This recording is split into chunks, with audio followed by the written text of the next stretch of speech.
Welcome back, everyone. This is That Handicapping Show. I'm Tom LaMarra, joined by Evan Hammonds this week. Well, the Triple Crown is over. We did not have a Triple Crown winner or a Triple Crown possibility. As everybody knows, I'll Have Another was scratched the day before the race. Union Rags won the Belmont, and we'll see what happens on the 3-year-old trail the rest of the year, because I'll Have Another has also been retired.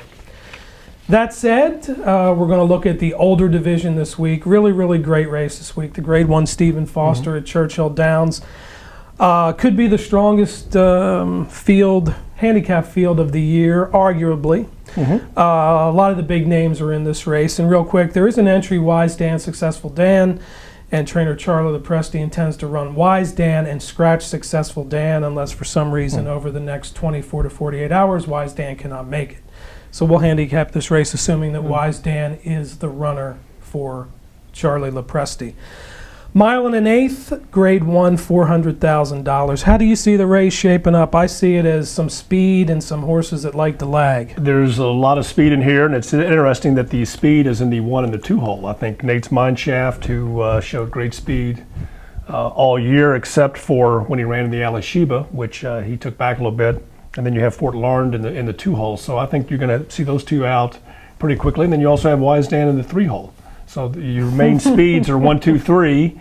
And then you have a lot of other horses, Ron the Greek, Mission Impassable, some others, Alternation, that like to sit off the pace that are going to be a little further out. So it might be a tale of 2 races here. So will the speed last in this race, do you think? Or? I'm going to say no. Okay. Now, I know who you like, and I think Wise Dan is probably the best horse in the race, but I'm going to go with Alternation, who I think is it's very hard to separate the two. And based on morning line, Wise Dan was 8-5, Alternation's 4-1. I'm going to go with the price. Okay, all right. Alternation, I've played him, I think, his last 3 starts, and he's rewarded me. And he is a horse that's improving. He's a 4-year-old. And yeah, he also does have some early speed. He does not come from last, as we know. He's kind of a grinder type, but I think that if he's fairly close, I think you're absolutely right.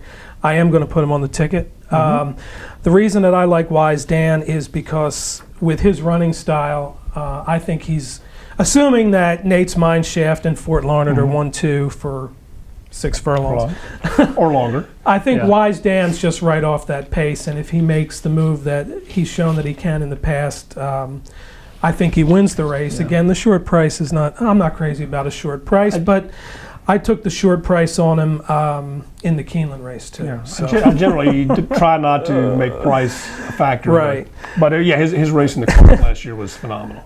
Nate's Mineshaft, not sure what to make of him. I think this probably is the first real test. Of course, he did finish off the board far back in the Alashiba, I believe, at Churchill Downs, and his only start there on dirt. Again, I think the pace and the pressure will be faster this time. I think Fort Larned actually is the speed horse that holds on for a share. Oh, okay. As I said, Alternation, and I'll throw in Nero, who, he's usually running late. Nero's an interesting case here. It's funny looking at his PPs. He's won 2 races. He's broken his maiden, and he's won a optional claiming race. Yet he's earned $900,000. Yes, and he's been right there. Actually, he almost won the Pimlico Special. Well, he and Alternation were this far apart. Right. So clearly legit, figures to take money. I'm looking at not really big prices in this race, but who else will you use with Alternation? Wise Dan, is he off your ticket? No, he's not off my ticket. I would use him. That's going to be obviously the short exacta. My good old buddy Mission Impassable's in there, who always runs a big race. And again, he's kind of like Nero. He doesn't win, but he looms boldly at the top of the stretch almost every time. So, and he's run well at Churchill in the past. Might use him underneath. Okay. Once again, night racing at Churchill Downs on Saturday. This race, I think, is scheduled for like 9:30 something p.m. So enjoy the race, and we wish you the best at the windows. For Evan, I'm Tom, and again, we thank Briss for the PPs. That's it for this week's That Handicapping Show. Have a great weekend.